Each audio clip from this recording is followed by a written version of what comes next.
सतनाम।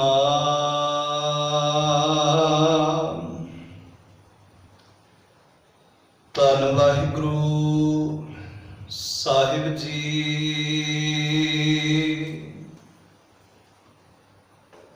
ज्ञान रतन सब सोजी होए, गुर प्रसाद अज्ञान विनाशे। अन दिन जागे वेखे सच सोए।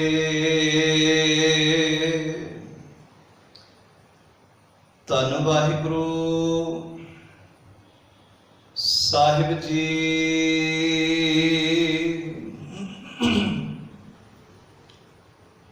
सतनाम। वाहिगुरु साहिब जी।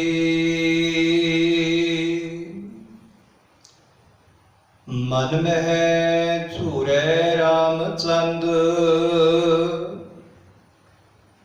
सीता लक्ष्मण जोग।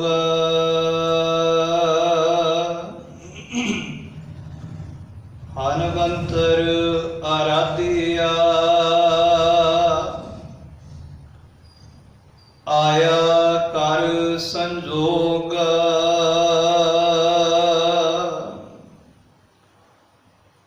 भूला दैत ना समझई, तीन प्रभ किए काम।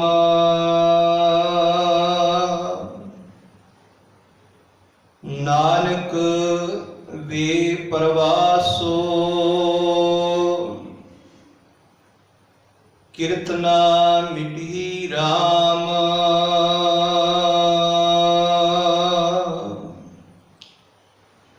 राम छुरै दल मिलवै, अंतर बल अधिकार। बंतर की सेना सेवी है, मन तन जुज अपार।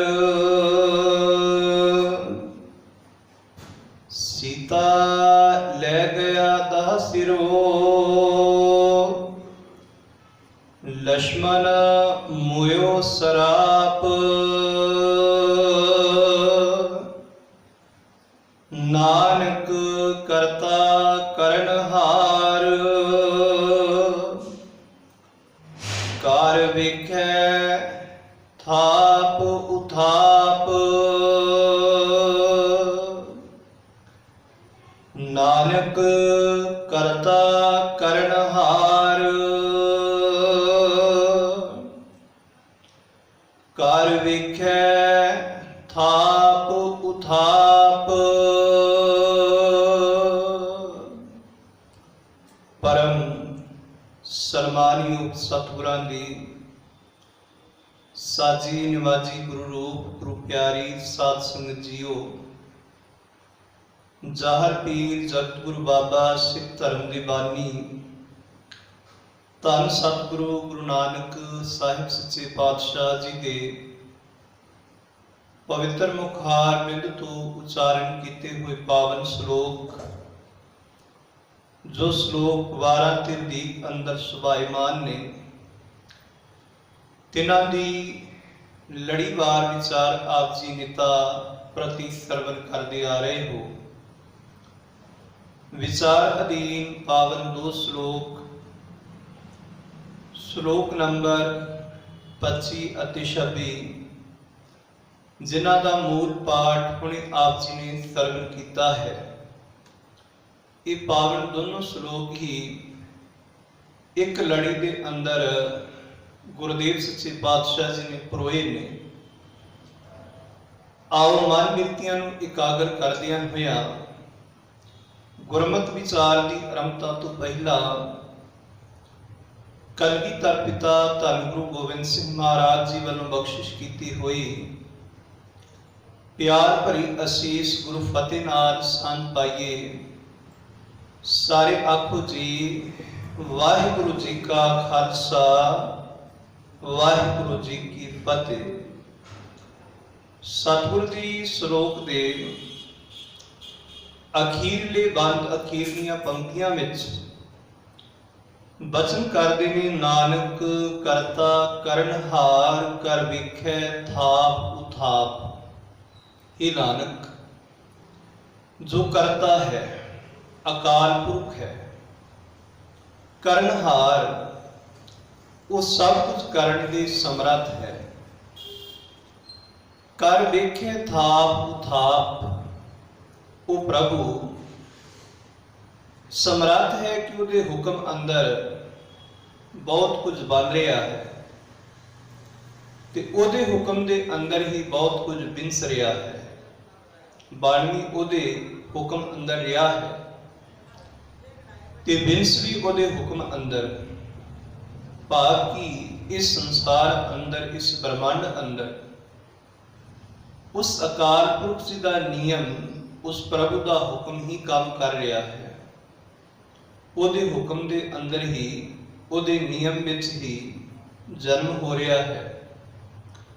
ਉਹਦੇ नियम के तहत, ਉਹਦੇ हुक्म अंदर ही मौत हो रही है। भाव की पैदा भी उसके हुक्म अंदर हो रहा है ते खत्म भी उस प्रभु के हुक्म अंदर हो रहा है। पर वो जो अकाल पुरख है वो निर्लेप है, वो वखरा है। उस प्रभु उत्ते समय का प्रभाव नहीं हैगा, ना ही वो किसी चीज को बना के खुश हुंदा है ते ना ही उसके हुक्म अंदर जो चीज विंसदी है वो दुखी हुंदा है। ये तो साडी बिरती है, साडा सुभाव है। चीज प्राप्त जो हुंदी है, सानू हासिल हुंदी है, जां असीं जदों कोई चीज बनाउने आ खुश हुंदे हां। पर साडी बनाई हुई चीज जदों खत्म हुंदी है, साडे तो चली जाती है, उदों असीं दुखी हुंदे हां। पर वो प्रभु निर्लेप है, ना उसनूं अपनी बनाई हुई चीज का बिनसी हुई जिहड़ी उहदे हुक्म अंदर बिनस रही है, ना उसनूं गम है ते ना वो अपनी बनाई हुई चीज ते प्रसन्न हुंदा है। वो दोनों तो निर्लेप है, खुशी ते गमी तो निर्लेप है। पर बादशाह आखदे ने कि भाई जो खुशी अंदर ते जिहड़ा इंसान गमी अंदर फसिया होया है, ऐसे मनुखा ने उस रब दे नाल तुलना नहीं की जा सकती। सब तो पहला इस विचार को समझने का यत्न करना कि वो जो करता पुरख है वो एक है। इस करके बाणी की आरंभता में ही ये सतगुरां ने वचन आखे ने, एक ओंकार, वो एक है और वो सर्व व्यापक है, सब थावां ते रमिया है, सब थावां ते पसरिया होया है। अनेक भांत हुए पसरिया नानक एक ओंकार, वो एक ही सब थावां ते पसरिया है, एक दा ही सब थावां ते खिलारा है, पर वो सारियां तो निर्लेप भी है। जिवें गुरु तेग बहादुर सिंह महाराज जी आखदे ने, काहे रे बन खोजन जाई, सर्व निवासी सदा अलेपा, तो ही संग सवाई। वो सर्व व्यापक है, पर वो सारियां तो निर्लेप है, सारियां तो वखरा है। वो दाता कोट ब्रह्मांड को ठाकुर स्वामी सर्व जियां का दाता रे, वो दाता ते करोड़ा ब्रह्मंडां दा है, पर उस नाल किसी दूसरे की तुलना नहीं की जा सकती। उस नाल किसी दूसरे नूं बिठाया नहीं जा सकता। उस वर्गा वही है। सबना जियां का एक दाता, सो मैं विसर ना जाई। जा साहिब मेरा एको है भाई एको है, वो एक ही है। तुद बिन दूजा नाही कोई, तू करतार करें सो होए। तेरा जोर तेरी मन टेक, सदा सदा जप नानक एक। उस तो बिना उस वर्गा कोई दूसरा नहीं। वो सर्व व्यापक है, सब थावां ते रमिया है। पर विचार अधीन श्लोक के अंदर गुरुदेव सच्चे पातशाह सानू समझाते ने कि भाई उस रब नाल किसी दूसरे की तुलना नहीं की जा सकती। जिवें उस प्रभु का एक गुणवाचक नाम है कि राम, उस रब नूं राम क्यों आख्या गया है? क्योंकि वह सब थावां ते रमिया होया है। रमैया के गुण चेत प्राणी, उस सब थावां ते रमिया होया है, इस करके रमे हुए नूं राम आख्या गया है। पर जिथे उस प्रभु का नाम राम है गुणवाचक, को रमिया होया है, पर उथे दूसरे नंबर ते त्रेता युग के अंदर श्री रामचंद्र जी होए ने, दशरथ जी के पुत्र, पर उन्होंने भी राम आख्या गया है। त्रेते युग के जिहड़े राजे होए ने रामचंद्र जी, उन्होंने भी असीं सत्कार दे नाल राम जी कहने हाँ। पर एक रब का नाम ही असीं राम लेने हाँ कि साधु रचना राम बनाई। हुण इत्थे दो नाम आ गए ने। एक राम शब्द रब वास्ते वरत्या जाता है, पर एक जिहड़ा राम शब्द है वो श्री दशरथ जी के पुत्र त्रेता युग के जिहड़े राजे ने उन्हां वास्ते वरत्या जाता है। ते बाबा कबीर साहब जी ने अपने श्लोका अंदर समझाया कि भाई इत्थे भुलेखा ना खा जाए। एक राम उते सर्व व्यापक है, वो जन्म मरण तो रहत है, वो कोट ब्रह्मांड को ठाकुर स्वामी। एक राम वो है अकाल पुरख। बाबा कबीर साहब जी समझाते हैं, कबीर रामे राम कहो, कहबे माही बबेक। एक अनेके मिल गया, एक समाना एक। बाबा कबीर साहब आखते हैं कि भाई राम राम आखण दे अंदर भी एक फर्क है। एक राम ते वो है जो सारियां विच व्यापक है। सबे कट राम बोले, रामा बोले, राम बिना को बोले रे। एक राम जी वो ने जिहड़े रब जी सारियां विच व्यापक ने। पर एक राम जी श्री दशरथ जी के पुत्र त्रेता युग के राजे ने, एक राम जी वो ने। पर बाबा कबीर साहब आखते ने कि भाई जिहड़े राम राम दो ने ना, इन्हां विच फर्क है। एक राम असीं रब नूं कहने हाँ, खुदा नूं कहने हाँ, रमे हुए परमेश्वर नूं कहने हाँ। पर एक राम असीं दशरथ जी के पुत्र नूं आखने हाँ। पर बाबा कबीर साहब आखदे ने फर्क है। पर जिहड़े त्रेते युग के राजे होए ने, वो भी उस राम नूं जपण वाले ने, वो भी उस रमे हुए परमेश्वर नूं ध्यान वाले ने। इस करके बाबा कबीर साहब आखदे ने कि भाई इस भेद नूं समझना है। कहबे माही बबेक, सोई राम सबे कह सोई कौतुक हार।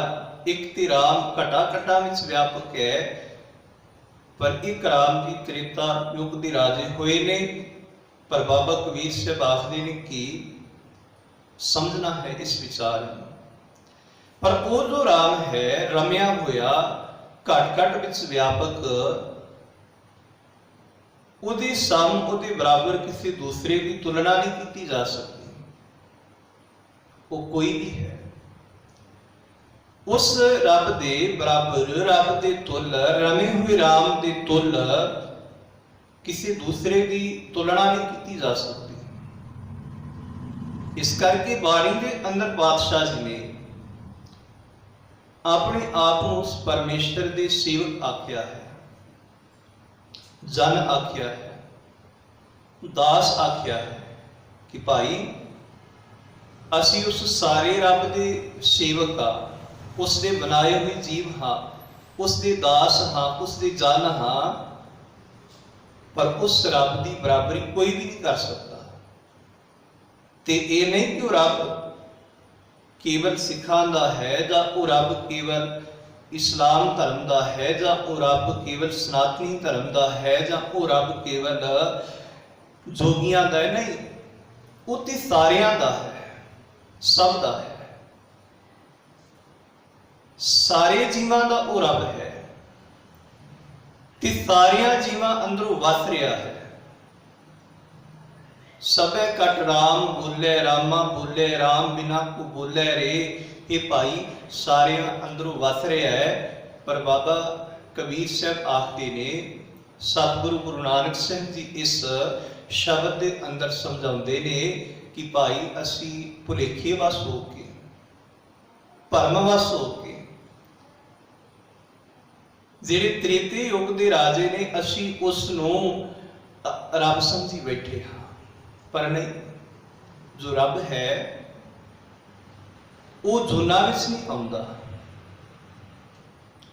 जो रब है, जो परमेश्वर है, रमिया हुआ राम है, वो कदी ये मनुखा देह धार के नहीं आउंदा। वो अजूनी है। संकट नहीं परे, जोड़ नहीं आवे, उसनूं कोई दुख नहीं, वो जोना विच नहीं आउंदा। ते पातशाह आखदे ने, जो ये कहते हैं कि रब जोना विच आउंदा है, हजूर आखदे ने ये बहुत बड़ा पाप है। जो असीं कहते हैं कि रब जून धार के आया, नहीं, वो नहीं आउंदा। हाँ, उसका कोई उसनूं मनण वाला, उसका कोई सेवक हो सकता है, उसका कोई दास हो सकता है, पर रब कदी जुना विच नहीं आउंदा।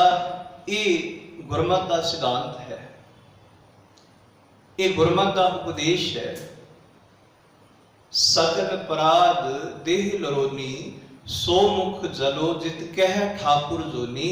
पातशाह दिन क्यों मुख सड़ जाए, जो मुख ये कहता है कि रब जुना विच आउंदा है, पर जुना विच नहीं आउंदा, वो अजूनी है। इस करके समझण का यत्न करना है कि त्रेते युग के जिहड़े राजे श्री रामचंद्र जी वो वखरे ने, पर एक घटा घटा में जिहड़ा राम व्यापक वखरा है, वो वखरा है। इन्हां दो विचारां नूं समझण का यत्न करना है। पर किसी भी महापुरुष की तुलना, किसी भी राजे की तुलना उस रब नाल नहीं की जा सकती। को हर समान नहीं राजा, ये भूपत सब दिवस चार के झूठे करत दिवाजा। भाई उसकी तुलना उस परमेश्वर प्रभु के नाल नहीं की जा सकती। ते बादशाह गुरु नानक साहब आखदे ने कि राम झूरे दल मेल वै, अंतर बल अधिकार। पर रब दे कदी दुखी नहीं हुंदा, पर जिन्हां दी तुलना असीं रब दे नाल कर रहे हां, राम झूरे दल मेल वै, अंतर बल अधिकार, कि राम जी अंदरों दुखी ने, पर उन्हां दे कोल फौजां नूं इकत्तर करन दी ताकत है, उन्हां कोल अधिकार है फौज रखण दा। पर फिर भी फौज भी है, ताकत भी है, अधिकार भी है, पर फिर भी राम झूरे फिर भी अंदरों दुखी ने। क्यों दुखी ने? बंतर की सेना सेवी मन तन जुझ उपार, पर उन्हां दी सेवा विच वानरा दी फौज भी है, जिन्हां दे अंदर लड़न का बड़ा चाह है, जज्बा है। वो राम जी तो कुर्बान होने नूं तैयार नहीं। सीता लै गया दैस सिरो, लक्ष्मण मोयो सराफ। हुण झूरण दे दुखी होने का कारण की है? कारण यह है कि 10 सिरां वाला रावण, जिसके अंदर बड़ा दिमाग सी, क्योंकि सिर दिमाग का प्रतीक है, ये नहीं सन कि उसनों 10 वक-वक सिर लगे सन, नहीं। पाप भी बड़ा दिमागी सी, बड़ा विद्वान सी, चतुर ते सियाणा सी। पर गुरु नानक साहब आखदे ने कि दुखी क्यों होए? श्री राम जी दुखी क्यों होए? सीता लै गया दैस सिरो, लक्ष्मण मोयो सराफ। कारण ये कि रावण सीता जी नूं लै गया, इस कारण लक्ष्मण मोयो सराफ, लक्ष्मण जी सराफ दे नाल उन्हां दी मृत्यु हो गई। इस करके रामचंद्र जी दुखी ने। पर गुरु नानक साहब जी आखदे ने कि नानक करता करनहार, कर वेखे थाप उथाप। हे नानक, जो करता है अकाल पुरख है, ओदी बनाई हुई सृष्टि अंदर पता नहीं किन्ने जीव बन रहे ने, ओदे बनाए हुए जीव किन्ने जन्म लै रहे ने, किन्ने मर रहे ने। पर वो जो अकाल पुरख है, वो जो करता पुरख है, वो दुखी नहीं हुंदा। वो सदा निर्लेप है, उसनों खुशी भी नहीं, उसनों गमी भी नहीं। इस करके गुरु नानक साहब जी आखदे ने, भाई जिहड़े त्रेते युग के राजे ने, उन्हां दी तुलना उस रमे हुए रब दे नाल नहीं की जा सकती। वो वखरे ने, ये वखरे ने। हाँ, उन्हां नूं मनण वाले हो सकते ने, उन्हां नूं प्यार करन वाले हो सकते ने, पर उन्हां नूं असीं रब नहीं कह सकते, उन्हां नूं असीं परमेश्वर नहीं कह सकते। हाँ, रब दे सेवक हो सकते ने, दास हो सकते ने। ते अगे बख्शिश करते ने, मन में झूरै रामचंद, सीता लक्ष्मण जोग। वो मन के अंदर दुखी ने क्योंकि सीता ते लक्ष्मण जी तो विछड़े ने। हरन बंत आराध्या, आया कर संजोग। पर रब दे बनाए हुए संजोग दे नाल गुरु नानक साहब आखदे ने कि भाई वंतरां दी सेना उन्हां नूं याद कीता, पर वंतरां दी सेना वो गुरु रामचंद्र जी दी शरण विच आ गए। पर आखदे ने, भूला दैत ना समझई, तिन प्रभ कीए काम। पर गुरु नानक साहब जी आखदे ने कि भूला दैत ना समझई। मूर्ख रावण वो इस गल नूं समझण नूं तैयार नहीं कि सारे काम उस प्रभु के हुक्म अंदर हो रहे हैं, प्रभु के नियम अंदर हो रहे ने। भाव कि वो अपनी जिहड़ी गलती कीती सी उसने, उसनूं मनण नूं तैयार नहीं मूर्ख रावण। क्योंकि उस करते की सृष्टि का एक नियम है, जो मैं किया सो मैं पाया, कि जो मैं करांगा उसका फल भी भुगतना पवेगा। पर भुला दैन भुले रावण ने इस गल नूं समझिया नहीं कि मैं गलती की, पर अपनी गलती ते पड़दा पाया। भुला दैत ना समझई, तिन प्रभ किए काम। किए तो उस करते दे हुक्म अंदर होया है। ते आखदे ने, नानक वे परवासो, कीर्तना मिटही राम। नानक वे परवासो, वो प्रभु ते वे परवाह है, उसनों किसी की परवाह नहीं हैगी। क्यों? क्योंकि वो निरभव है, निर्वैर है। परवाह इस करके नहीं, उसनों किसी का डर नहीं हैगा। वो प्रभु किसी के नाल वैर नहीं करता, वो निर्वैर है, वो निरभव भी है ते निर्वैर भी है। उदा किसी नाल वैर नहीं, उहदे मन अंदर किसी के प्रति भी डर नहीं हैगा। इस करके उसकी तुलना किसी के नाल भी नहीं की जा सकती। ते ना ही उहदा कोई शरीक बनाया जा सकता है। वो सर्व व्यापक है, तिसका शरीक को नहीं, ना को कंटक वैराई, उहदा ना कोई शरीक है ते ना ही उन्हें कोई सजा दे के दुखी कर सकता है, ना ही उसको कोई सजा दे सकता है, ना ही उहदी जगह ते कोई साबित हो सकता है। ते बादशाह आखदे ने कि भाई उहदा राज ते सदा सलामत है। आद सच, जुगाद सच, है भी सच, नानक होसी भी सच।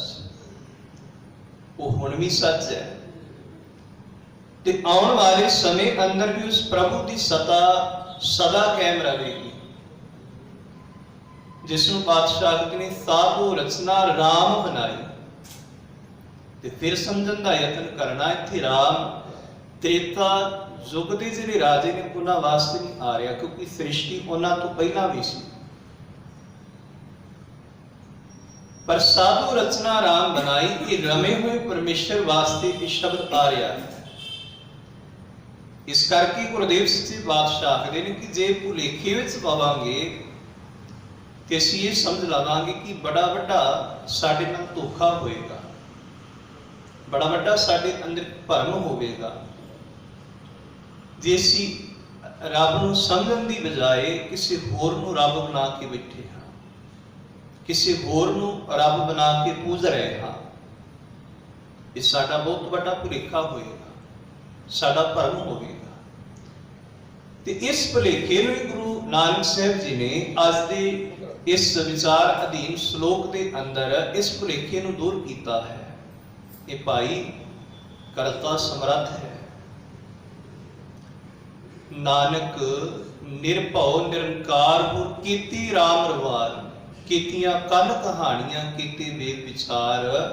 उस रब दे राज अंदर जिहड़ा राज सच्चा है, उहदे अंदर बड़े राम जी वर्गे सेवक आए ने, कीते राम रवार।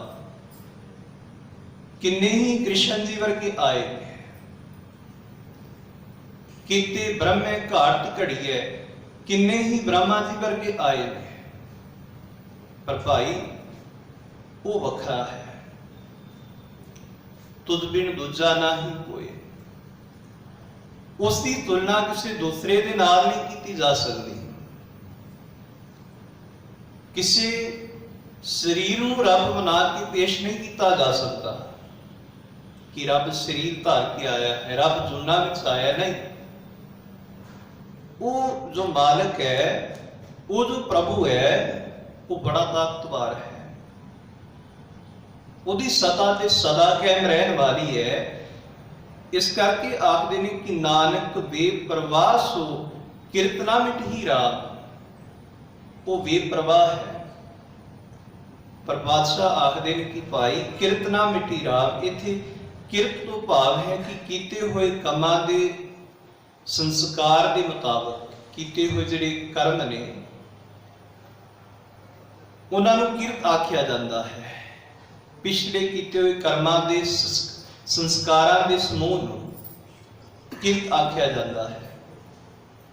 पर किहड़े अपने कीते हुए संस्कार मेटते ने जिहड़े उस रमे हुए रब दे नाल जुड़दे ने। जे रमे हुए रब तो राम तो टुट के असीं किसी होर नूं रब बना के पूजांगे, रब बना के उसनूं मनांगे, ते बादशाह कहंदे फिर साडे माड़े संस्कार माड़ी भाग अंदरों खत्म नहीं हो सकते।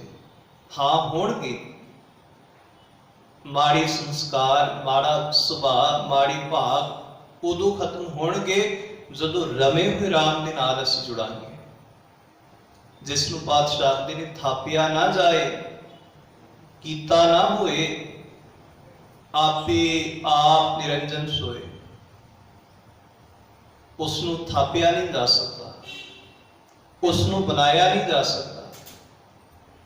वो तो सह भंग है। आप ही ने आप साजो, आप ही ने रचियो नाम।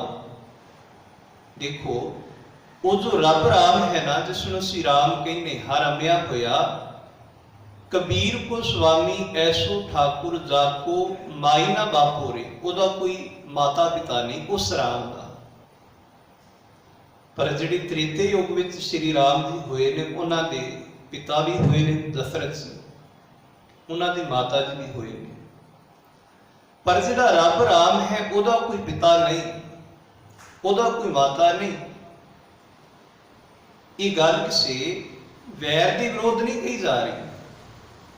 ये गल इस करके पातशाह आखरे ने बाणी अंदर पाई, ये विचार साडे अंदर स्पष्ट हो गए। वो रब के सेवक हो सकते हैं, पर रब एक ही है।